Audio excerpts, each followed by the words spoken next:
السلام علیکم ورحمۃ اللہ وبرکاتہ۔ ان الحمد للہ نحمده ونستعینه ونستغفره ونؤمن به ونتوکل علیہ ونعوذ باللہ من شرور انفسنا ومن سیئات اعمالنا، من يهده الله فلا مضل له ومن يضلله فلا هادي له، واشهد ان لا اله الا الله وحده لا شريك له، واشهد ان محمدا عبده ورسوله۔ اللهم صل وسلم وبارك وانعم على حبيبنا ونبينا محمد وعلى آله وصحبه اجمعين۔ اللهم لا علم لنا الا ما علمتنا وعلمنا ما ينفعنا وزدنا علما۔ رب اشرح لي صدري ويسر لي امري واحلل عقدة من لساني يفقهوا قولي۔ اعوذ باللہ من الشیطان الرجیم، بسم اللہ الرحمن الرحیم۔ صبغۃ اللہ ومن احسن من اللہ صبغا ونحن له عابدون۔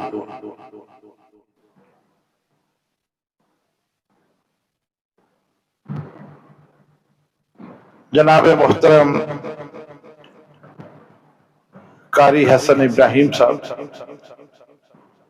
واجب الاحترام جناب میاں محمد عباس ملا صاحب، بہت ہی لائق تحریم و تکریم حاضرین، سامعین محترم و سامعات،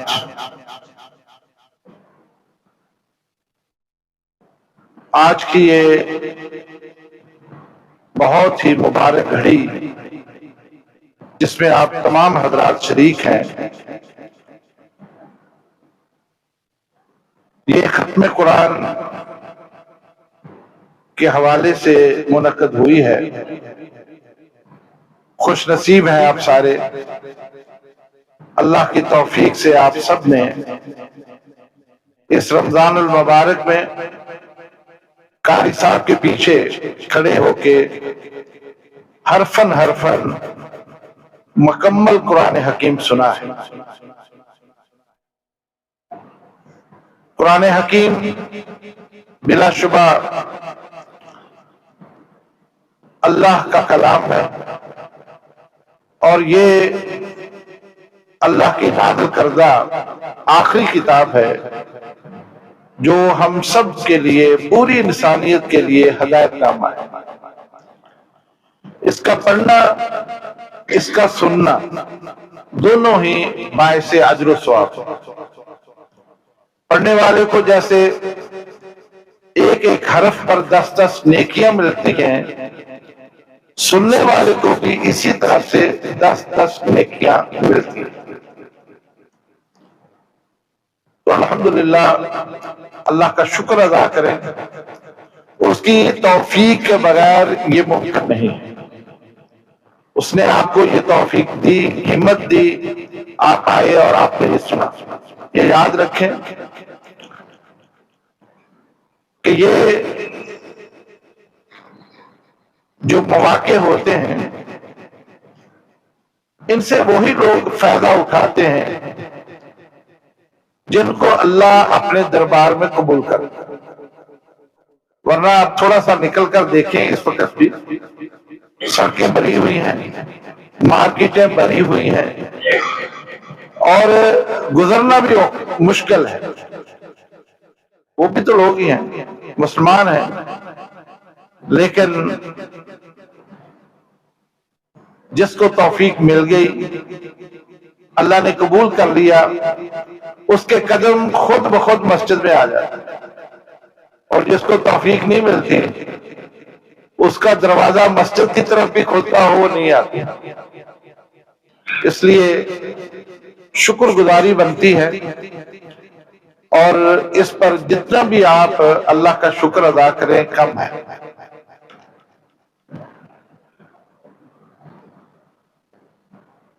رمضان المبارک یہ بڑا ہی مقدس محترم مہینہ ہے۔ اللہ رب العزت نے ہم سب کو تخلیق کیا ہے اپنی عبادت اور بندگی کے لیے، اور ہمیں اللہ تعالیٰ نے دو چیزوں سے مرکب کیا۔ ایک ہمارا جسم بنایا جس میں ہڈیاں بھی ہیں، گوشت بھی ہے، خون بھی ہے اور متفرق چیزیں، اور یہ سب اللہ نے مٹی سے بنا دیا۔ ہمارا پورا جسم مٹی سے بنا، اور اس کی خوراک بھی اللہ نے مٹی سے پیدا کی۔ ہم جو بھی لیتے ہیں خوراک کی شکل میں وہ مٹی سے ہی نکلتی۔ یہ اناج، یہ سبزیاں، یہ فروٹس، حتیٰ کہ آپ جو گوشت کھاتے ہیں وہ بھی مٹی سے بنا۔ اللہ تعالیٰ نے اس جسم کے ساتھ اس کو میچ کیا ہے، اور ہم اس کا استعمال کر کے اپنے جسم کو توانا اور تندرست رکھتے ہیں، بلکہ بہت ہی اہتمام کرتے ہیں، اسے روزانہ صاف رکھتے ہیں، نہاتے ہیں، اچھا لباس پہنتے ہیں، خوشبو بھی لگاتے ہیں۔ اگر کمزوری محسوس کرتے ہیں تو پھر ہم حکیم یا ڈاکٹر کے پاس بھی جاتے ہیں، وہ وٹامن بھی لکھ دیتا ہے، وہ خمیرے لکھ دیتا ہے، وہ کھاتے ہیں تاکہ ہماری جسم میں کمزوری نہ آئے۔ اللہ تعالیٰ نے اس جسم کے لیے جہاں مٹی کا استعمال کیا اور ہمارا جسم تخلیق کر دیا، وہاں اللہ رب العزت نے دوسرا جو جز ہے، مرکب ہے، اس میں اپنی روح پھونک دی۔ ہمارا یہ جسم جو ہے نا، جیسے میں نے کہا دو چیزوں سے مرکب، ایک مٹی ہے، جسم ہے پورا، لیکن اس میں اللہ تعالیٰ نے پھر اپنی روح پھونکی ہے، دوسرا مرکب،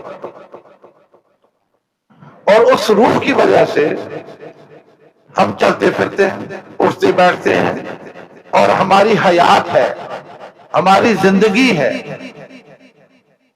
یہ جتنا بھی کام ہم کرتے ہیں، عبادت کرتے ہیں، کاروبار کرتے ہیں، آگے پیچھے جاتے ہیں، یہ اللہ کی مہربانی ہے، وہ روح ہمارے اندر موجود ہے، ہم زندہ ہے، سلامت ہے، چلتے پھرتے ہیں، سارا کام کرتے ہیں۔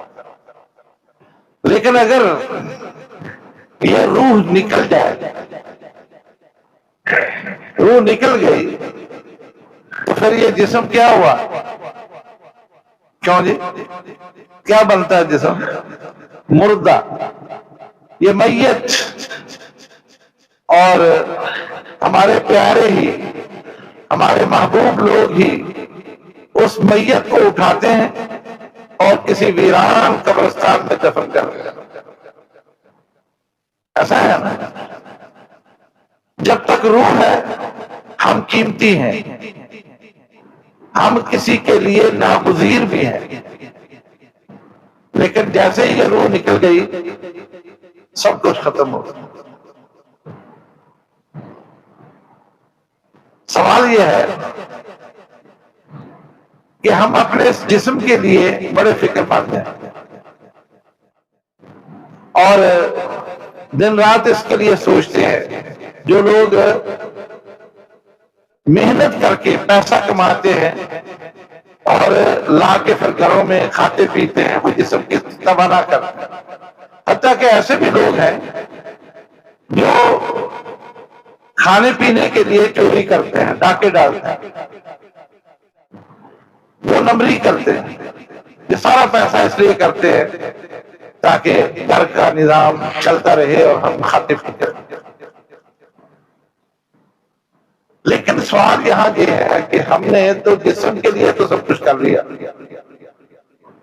اب اس روح کے لیے کیا کیا؟ وہ روح جو میرے ساتھ بھی ہے، آپ کے ساتھ بھی ہے، اس روح کی غذا کیا ہے؟ کتنی غذا اس کو چاہیے؟ جیسے جسم کے لیے کچھ پرہیز ہوتا ہے، کچھ چیزیں ناگزیر ہیں، کچھ پرہیز ہوتا ہے، ایسے ہی روح کے لیے بھی اس کی غذا بھی ہے، اس کے لیے کچھ چیزیں پرہیز بھی ہے۔ لیکن ہم نے کبھی بھی اس نقطے پر غور نہیں کیا کہ یار میرے جسم میں بھی روح ہے، اس روح کے لیے میں کبھی فکر مند ہوا ہی نہیں۔ ہوئے آپ کبھی آپ نے سوچا کہ روح ہے، اس روح کے لیے بھی میں سوچوں، اس کی غذا کا اہتمام کروں، اس کے لیے فکر مندی کروں؟ کبھی نہیں سوچا۔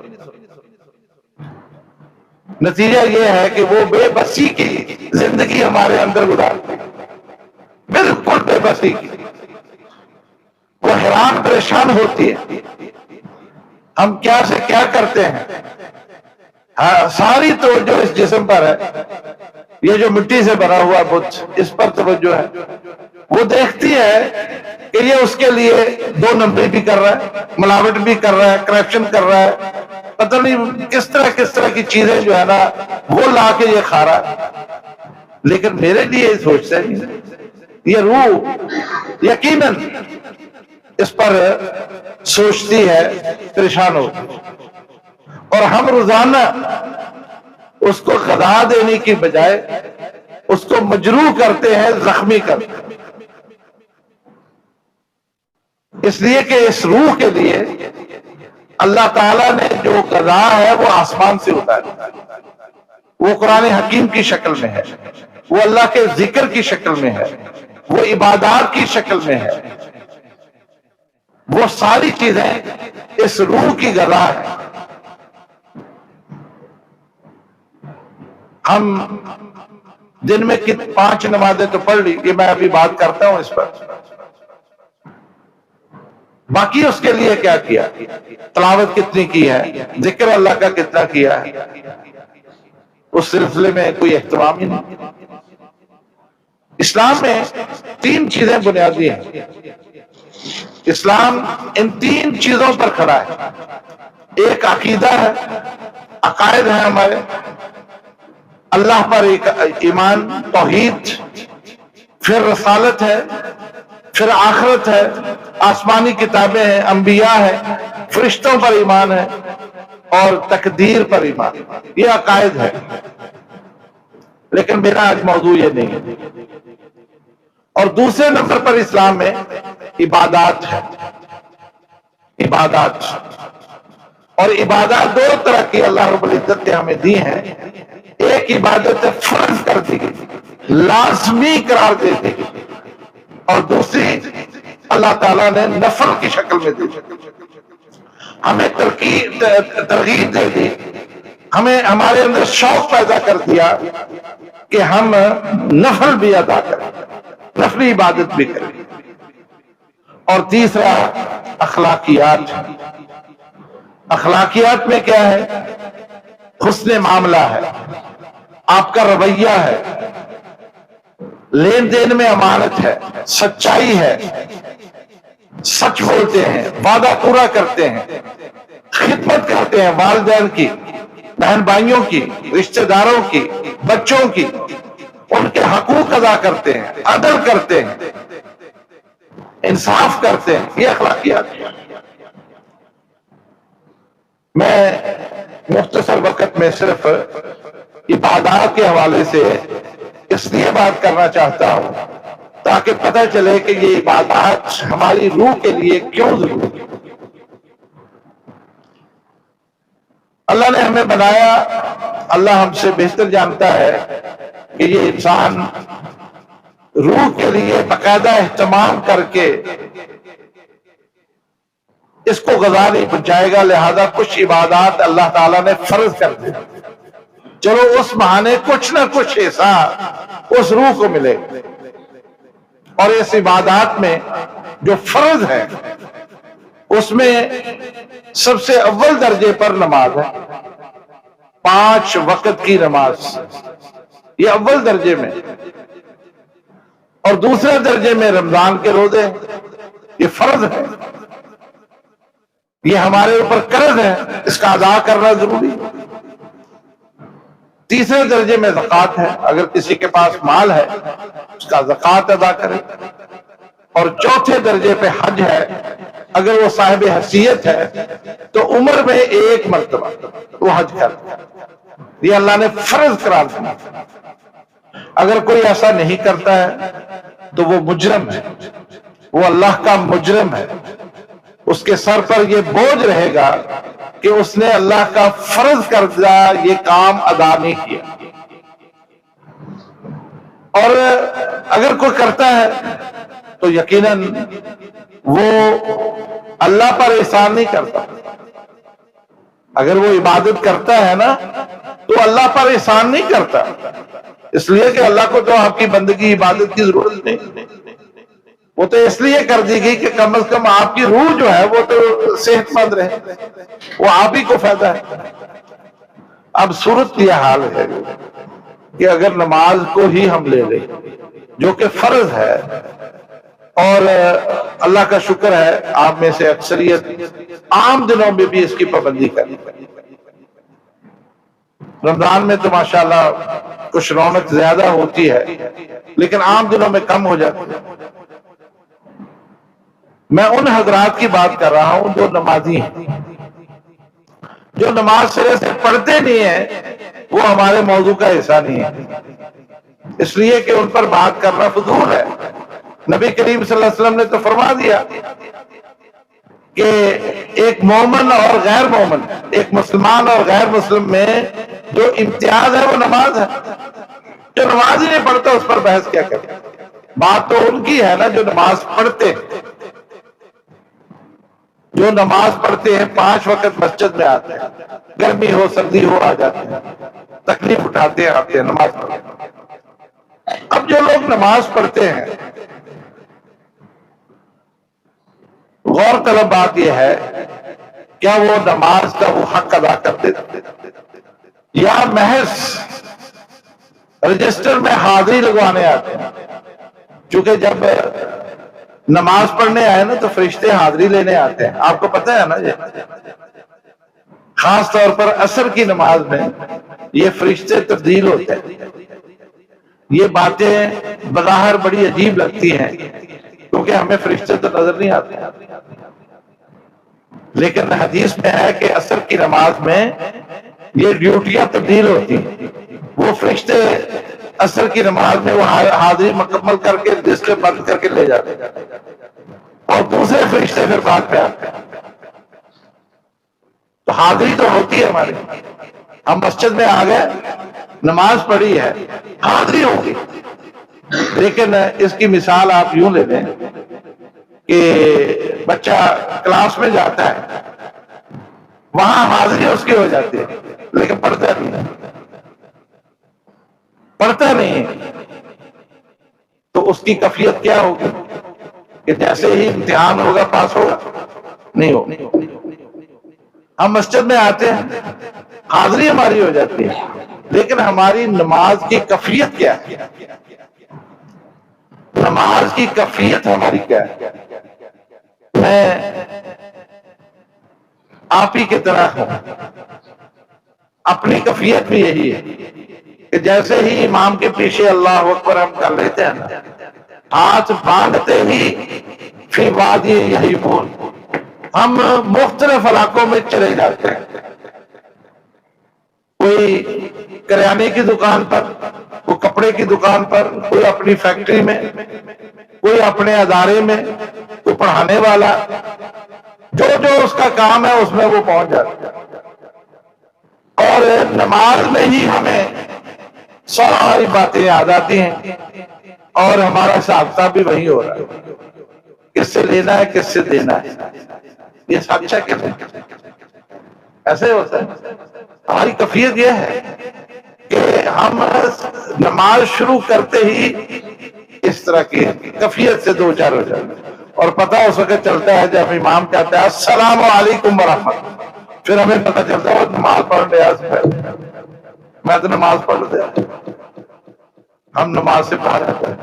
اب مجھے یہ بتائیے ایسی نماز اس کی کیا کیفیت ہے؟ مجھے خوف آتا ہے، مجھے ڈر آتا ہے، 1000 بار ہم پناہ مانگتے ہیں۔ نبی کریم صلی اللہ علیہ وسلم کی حدیث ہے حضرت ابو امامہ الباہلی فرماتے ہیں کہ رسول اللہ صلی اللہ علیہ وسلم نے ایک موقع پر فرمایا کہ ایک شخص اچھا وضو نہیں کرتا، پھر نماز بھی توجہ سے نہیں پڑھتا، اس کا قیام، اس کا رکوع، اس کا سجدہ اس معیار پر نہیں ہے جو شریعت نے معیار مقرر کیا، اور جیسے وہ سلام پھیرتا ہے نا تو نماز اس کو مخاطب کر کے کہتی ہے ضیعک اللہ کما ضیعتنی، اللہ تمہیں اسی طرح برباد کرے جیسے تو نے مجھے برباد کیا۔ یہ نماز کہتی ہے اس نمازی کو جو نماز پڑھ رہا ہے، اس نے وضو کیا ہے جیسا کیا ہے، آ کے اس نے 2-4 رکعتیں پڑھی ہیں، لیکن جیسے نماز سے نکلا تو نماز نے اس کو مخاطب کر کے کہا ہے ضیعک اللہ کما ضیعتنی، اللہ تمہیں بھی اسی طرح ضائع کرے جیسے تو نے مجھے کیا۔ بلکہ اسی حدیث کے آخر میں آتا ہے اس نماز کو کپڑے کی طرح لپیٹ دیا جاتا ہے، جیسے کپڑا لپیٹا جاتا ہے ایسے اس نماز کو لپیٹ کر اس نمازی کے منہ پر مارا جائے۔ یہ اس آدمی کی نماز ہے جو بے توجگی کے ساتھ پڑھتا ہے، اس کا دل نماز میں حاضر نہیں ہے اور وہ اس کا دھیان نماز میں نہیں۔ حالانکہ یہ نماز ہماری روح کی غذا تھی، اس کے پڑھنے سے ہماری روح کو سکون ملنا، طاقت ملنی تھی، لیکن وہ جو اس کی غذا تھی، روح کی جو غذا تھی، ہم نے اس میں ملاوٹ کر کے ہم نے اس کو خراب کر کے اس غذا کو خراب کر دیا۔ نتیجہ یہ ہوا کہ روح کو تو کوئی فائدہ نہ ہوا، وہ جیسے تھی ویسے رہی۔ اس لیے میرے عزیزوں دوستو،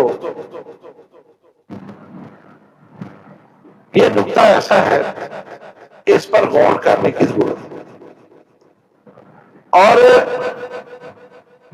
اس کے لیے سب سے بہترین ذریعہ رمضان کے روزے، یہ رمضان کے جو روزے ہیں نا، یہ پھر سب سے بہترین تمرین اور مشق ہے جس سے ہماری روح کو بہت تقویت ملتی۔ وہ کیوں؟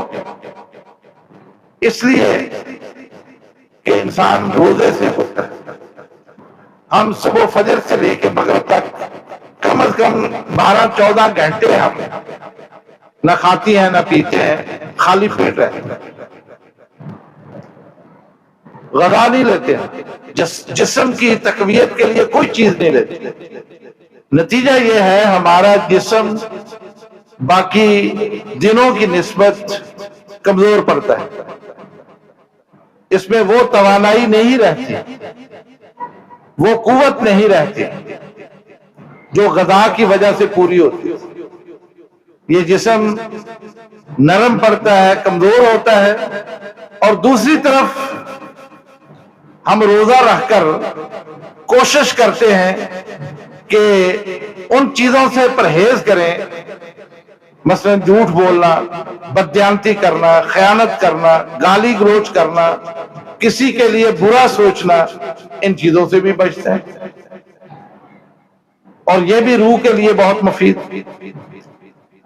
اور پھر اس کے ساتھ رمضان میں کم از کم ہم نماز کا بھی اہتمام کرتے ہیں، قرآن حکیم کی تلاوت بھی کرتے ہیں، اور ہمیں موقع ملے تو اللہ کا ذکر بھی کرتے ہیں، تسبیحات بھی کرتے ہیں، درود بھی پڑھتے ہیں۔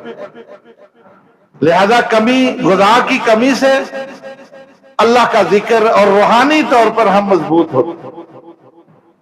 اس لیے سال کے بعد، 1 سال کے بعد اللہ تعالیٰ نے یہ ایک ایسی تمرین رکھی ہے یہ ایسی ایک مشق رکھی ہے، یہ ایک تربیت ایسی رکھی ہے جس سے کم از کم اس روح کی جو کمی ہے وہ پوری ہو جائے. لیکن یہ بھی اس کے لیے جو روزہ رکھ کر روزے کے اس تقاضوں کو پورا کرے. اس لیے کہ نبی کریم صلی اللہ علیہ وسلم نے فرمایا، اللہ فرماتے ہیں من لم یدع قول الزور والعمل به فلیس للہ حاجۃ ان یدع طعامہ وشرابہ. جو آدمی روزہ رکھ کر جھوٹ نہیں چھوڑتا، فریب والے کام نہیں چھوڑتا، بددیانتی والے کام نہیں چھوڑتا، اللہ فرماتے ہیں ایسے بندے کا بھوکا پیاسا رہنا میرے لیے کوئی اہمیت نہیں رکھتی، مجھے اس کی کوئی ضرورت نہیں. تو معلوم یہ ہوا کہ روزے کے بھی جو تقاضے اگر اس کو پورا کریں گے تو روحانی طور پر ہمیں اس کا فائدہ ہوگا. اس لیے تمام احباب سے گزارش ہے اور میری بہنوں سے بھی گزارش ہے کہ اس کا خصوصی خیال کریں.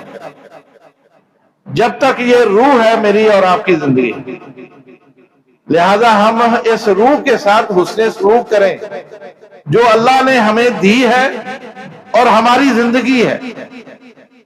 ہم اس وقت جو بھی بنے ہوئے ہیں، کوئی بڑا ہے، چھوٹا ہے، کوئی مالدار ہے، کوئی غریب ہے، جو بھی ہے اس روح کی وجہ سے. اگر ہم اس سے حسن سلوک کریں گے، اس کی غذا کا اہتمام کریں گے، بری چیزوں سے پرہیز کریں گے، یہ روح خوش ہو اور جس دن نکلے گی یہ علیین میں چلے جائے گی. علیین یہ جنت کی ایک منزل ہے جہاں روح رہے گی، اور پھر قیامت کے دن اللہ یہ روح لٹائے گا، اس جسم کو پھر زندہ کر دے گا اور دوبارہ پھر حسابات کے بعد جنت میں جائے گا. لیکن اگر یہ روح آپ سے تنگ رہی، آپ نے حسن سلوک نہ کیا، یہ شکوے کرتی رہی، نکلے گی یہ سجین میں چلے جائے گی.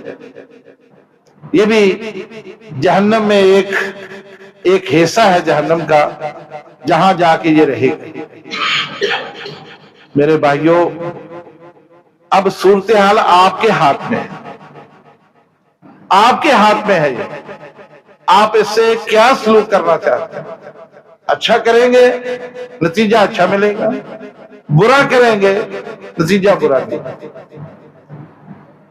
یہ فکر لے کے جائے آج کہ ہم صرف اپنے جسم کا خیال نہ کریں، بلکہ کچھ وقت ہم اس روح کو بھی دیں. رمضان میں اگر آپ نے نمازیں پڑھی ہیں اور تراویح پڑھی جو کہ قیام اللیل ہے، یہ تہجد کی نماز ہے، ایک مہینہ آپ نے پریکٹس کیا ہے، رمضان کے بعد بھی اس کو جاری رکھیں. بھلے سے 2 رکعتیں ہی پڑھے، 4 رکعتیں ہی پڑھے، لیکن پڑھے ضرور. آپ نے رمضان میں تلاوت کی ہے، آپ روزانہ 2-4 سپارے پڑھ لیتے ہیں. چلیے بعد میں مصروفیت بڑھ گئی تو روزانہ 1 سپارہ، آدھا سپارہ، 1 پاؤ، 2 ورقے، 1 رکوع، اس کو نہ چھوڑیں. آپ اگر کہیں بیٹھ کے اللہ کا ذکر کرتے رہے، تسبیحات کرتے رہے، اس کو بھی نہ چھوڑیں، اس پر تواتر کے ساتھ قائم رہیں، تو پھر امید کی جا سکتی ہے، پھر امید کی جا سکتی ہے کہ یہ روح ہم سے راضی رہے اور ہماری روح کی غذا پوری ہوتی رہے گی. اس کا نتیجہ یہ ہے کہ جس کی روح تندرست ہے، صحت مند ہے، وہ گناہوں سے بھی بچتا ہے، اس میں نیکی کے رجحانات زیادہ ہوتے ہیں. اس کا ایک پیمانہ ہے، اس کو پرکھنے کا ایک پیمانہ ہے. وہ پیمانہ یہ ہے، امام ابن رجب الحنبلی رحمہ اللہ، امام ابن رجب الحنبلی لکھتے ہیں کہ انسان کے پاس ایک پیمانہ ہے، وہ یہ پیمانے کے سے پرکھ سکتا ہے کہ اس کی روح کیسی ہے، آیا وہ طاقتور ہے یا کمزور ہے۔ پیمانہ یہ ہے کہ آپ نے فجر کی نماز با جماعت پڑھ لی، اس کے بعد آپ اپنے کام پہ چلے گئے۔ اگر آپ نے ظہر کی نماز بر وقت جماعت کے ساتھ پڑھ لی تو آپ سمجھیں کہ آپ کی روح صحیح ہے۔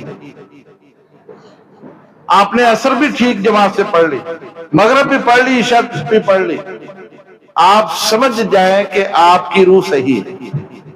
لیکن اگر فجر تو پڑھ لی، ظہر نکل گئی، عصر بھی نکل گئے، پھر آپ سمجھ جائیں کہ روح بیمار ہے، روح کمزور ہے۔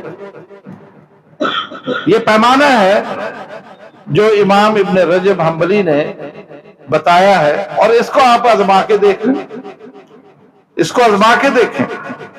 اگر آپ کو یہ توفیق ملتی چلی گئی، آپ میں یہ توانائی اور ہمت ہوتی گئی، تو آپ خوش ہو جائیے کہ آپ کی روح صحیح ہے۔ اور جو لوگ بتواتر ایسا کرتے ہیں اور اپنی روح کی غذا پوری رکھتے ہیں، وہی تو وقت کے ولی ہوتے ہیں، اور آپ میں بھی ہوں گے انشاءاللہ۔ وہ ولی مزدور بھی ہو سکتا ہے، کوئی صنعتکار بھی ہو سکتا ہے۔ اس لیے یہ رمضان کے اس مبارک ایام میں آپ نے بہت سارے وعظ بھی سنے، بہت ساری گفتگو لوگوں کی سنے، تو اس میں جو جو بھی درس آپ کو دیا گیا ہے اس کو بھی ذہن میں رکھیں، اور آج کی اس گفتگو میں جو میں نے آپ سے گزارش کی اور جو آپ کو میں نے فکر دی، وہ یہی ہے کہ میرے بھائیوں،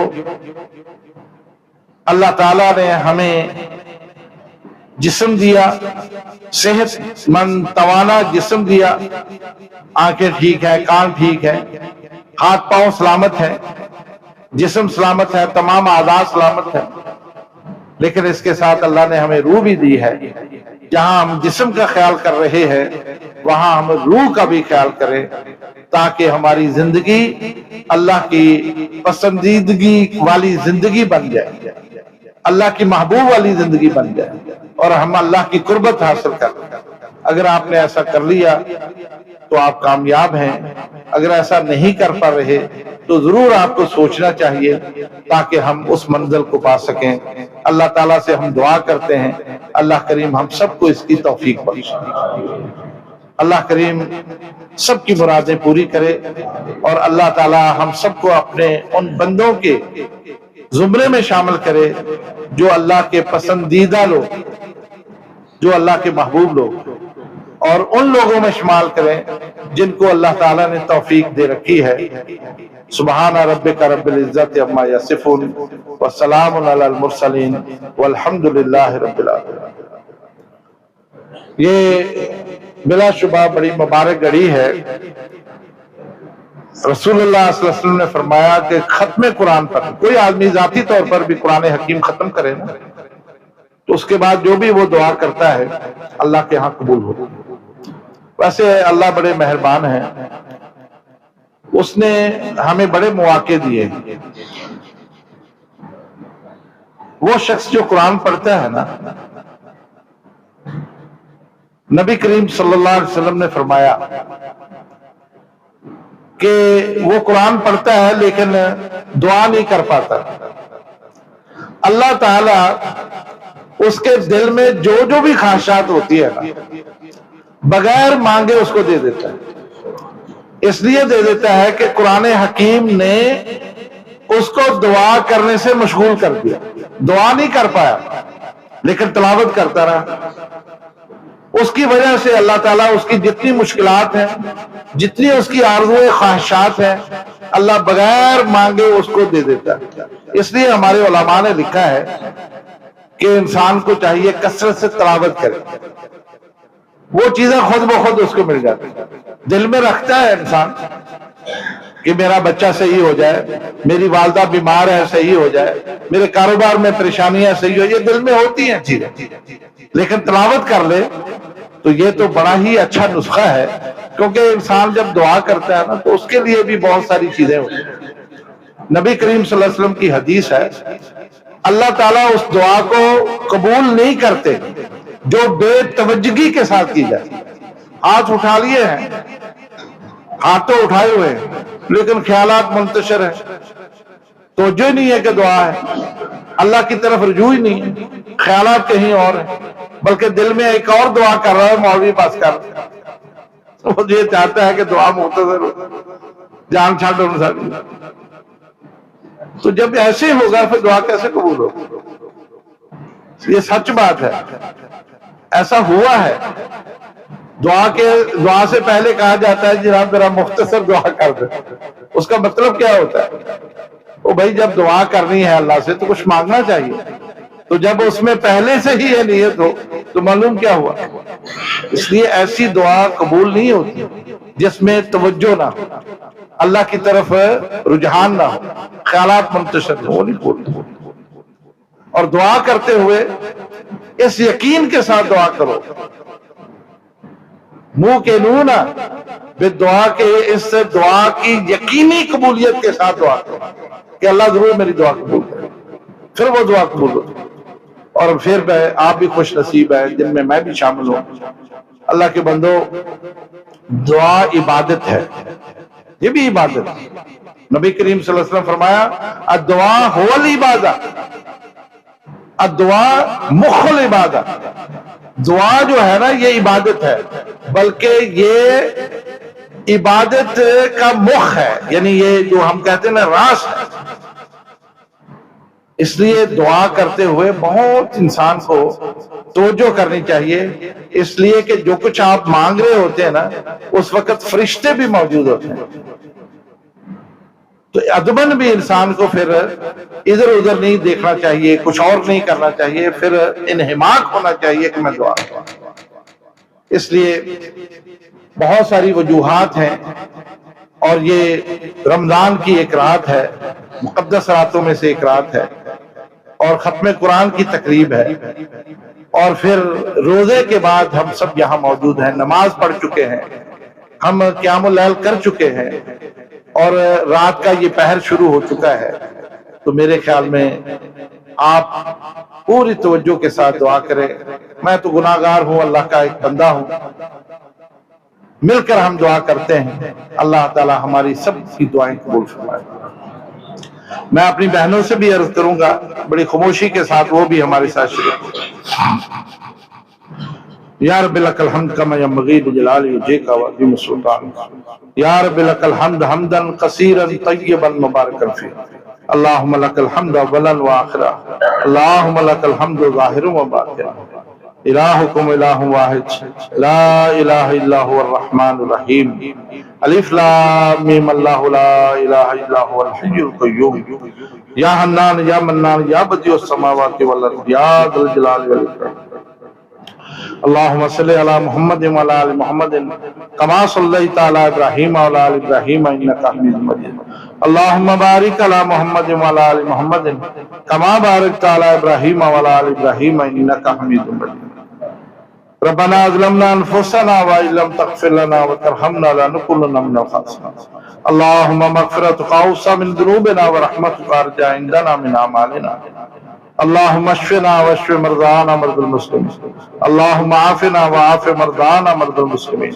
اذهب الباس رب الناس واشف انت شافی لا شفاء الا شفاؤک شفاء لا یغادر سقما، اللہم اغفر للمؤمنین والمؤمنات والمسلمین والمسلمات الاحیاء منهم والاموات، اللہم اغفر لهم وارحمهم انک انت الغفور الرحیم، اللہم ارفع درجتهم فی المہدیین واخلف فی عاقبهم فی الغابرین واغفر لنا ولهم یا رب العالمین، اللہم رحمتک نرجو فلا تکلنا الی انفسنا طرفۃ عین واصلح لنا شأننا كله لا الہ الا انت، اللہم احسن عاقبتنا فی الامور کلها واجرنا من خزي الدنیا وعذاب الآخرہ، اللهم احسن عاقبتنا في الامور كلها واجرنا من خزي الدنيا وعذاب الاخره. اللهم حبب الينا الايمان وزينه في قلوبنا وكره الينا الكفر والفسوق والعصيان. اللهم طهر قلوبنا من النفاق وعملنا من الرياء وألسنتنا من الكذب وأعيننا من الخيانة إنك تعلم خائنة الأعين وما تخفي الصدور. اللهم نعوذ بك من جهد البلاء ودرك الشقاء وسوء القضاء وشماتة الأعداء. اللهم إنا نعوذ بك من علم لا ينفع من قلب لا يخشى من دعوة لا يستجاب لها. ربنا آتنا في الدنيا حسنة وفي الآخرة حسنة وقنا عذاب النار. ربنا انك عفو تحب العفو فاعف عنا. اللهم انك عفو تحب العفو فاعف عنا. اللہ کریم ہم سب تیرے دربار میں حاضر ہیں، چھوٹے بڑے، مرد اور عورتیں. یا اللہ آج مقدس رات ہے، ختم قرآن کی تقریب ہے. اللہ تو اس سے فریاد گناہ ہے، ہمارے سب کے گناہوں کو معاف فرما دے. اللہ چھوٹے بڑے کھلے چھپے جو بھی ہم سے نادانیاں ہوئی ہیں اللہ ہم ان کا اعتراف کرتے ہیں. اللہ تو اپنی رحمت سے ہم سب کو معاف فرما دے. اللہ تیرا وعدہ ہے کہ تو رمضان کے آخری عشرے میں بہت سارے لوگوں کو جہنم کی آگ سے آزاد کرتا ہے. اللہ ہمارا شمار بھی ان لوگوں میں کر دے. اللہ ہم سب کو بھی اس میں لکھ لے اور ہمیں بھی آزادی کا پروانہ جاری کر دے. اے اللہ کریم ہم میں بیمار ہیں، گھروں میں، ہسپتالوں میں بہت سارے ہمارے بہن بھائی دوست احباب بیمار ہیں، لاچار ہیں. اللہ سب کو صحت والی زندگی عطا فرما، عافیت والی زندگی عطا فرما. اللہ ہم کو بھی جب تک زندہ ہے عافیت والی زندگی، کسی کی محتاجگی نہ عطا فرما. اللہ ہم سب کو عافیت والی سلامتی والی زندگی عطا فرما دے. اللہ ہمارے آباء و اجداد، ہمارے بہن بھائی، ہمارے دوست احباب، ہمارے اساتذہ، ہمارے ملنے والے یا اللہ جو بھی فوت ہو کے تیرے پاس آ گئے اللہ سب کی مغفرت فرما دے، ان کی بہتر مہمان نوازی فرما دے. اپنے شان شان ان کو جنت الفردوس میں جگہ عطا فرما. اللہ ان کی قبروں کو جنت کا باغیچہ بنا. اللہ ان کے لیے راحت کا انتظام فرما، ان کی قبروں کو منور فرما دے. اے اللہ کریم ہم سب کو بھی نیکی کی توفیق عطا فرما.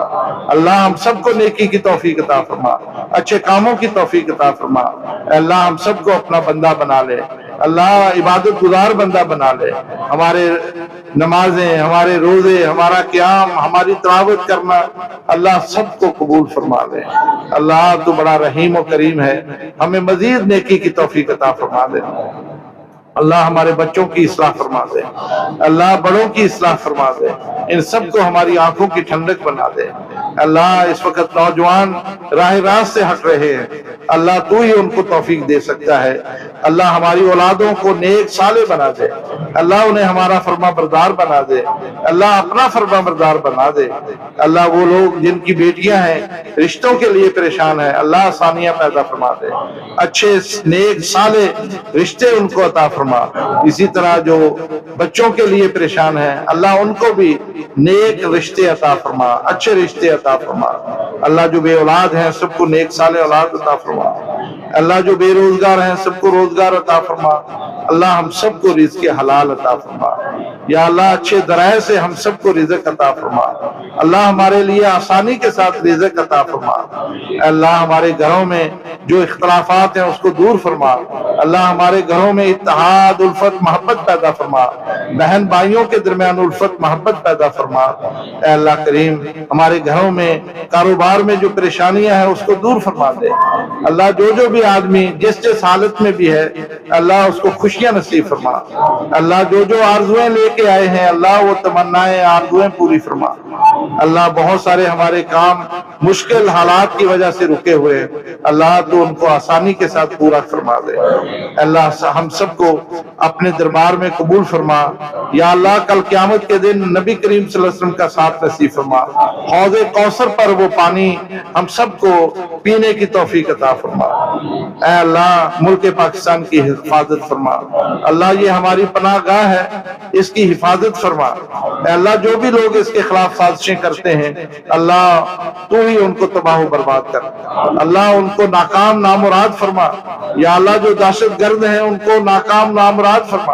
اے اللہ اس ملک کو امن کا گہوارہ بنا دے، اللہ امن کا گہوارہ بنا، اور جو جو لوگ اس کے لیے محنت کرتے ہیں اللہ تو ان کا مددگار بن جا، اللہ تو ان کا ساتھی بن جا۔ اے اللہ تو بڑا مہربان ہے، آج کی رات ہم یہاں سب جمع ہیں، اللہ اپنے دربار میں قبول کرتے ہوئے ہمیں جنت کا پروانہ عطا فرما، ہم سب کے نام اس جنت والی فہرست میں درج فرما۔ اللہ ہمارے والدین جنہوں نے ہماری خدمت کی آج تیرے پاس پہنچ چکے، اللہ تو ان کے اوپر اسی طرح رحم فرما جیسے وہ دنیا میں ہمارے اوپر رحم فرمایا کرتے تھے۔ اللہ تو اپنی شفقتوں سے محبت سے ان کو نواز دے، ان کی قبروں کو کشادہ فرما دے۔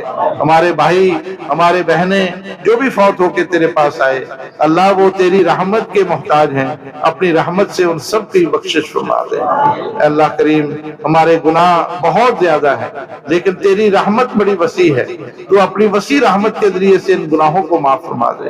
ربنا آتنا فی الدنیا حسنہ وفی الآخرۃ حسنۃ وقنا عذاب النار۔ ربنا تقبل منا انک انت السمیع العلیم وتب علینا انک انت التواب الرحیم، وصلی اللہ تعالی علی خیر خلقہ محمد وعلی آلہ واصحابہ اجمعین برحمتک یا ارحم الراحمین۔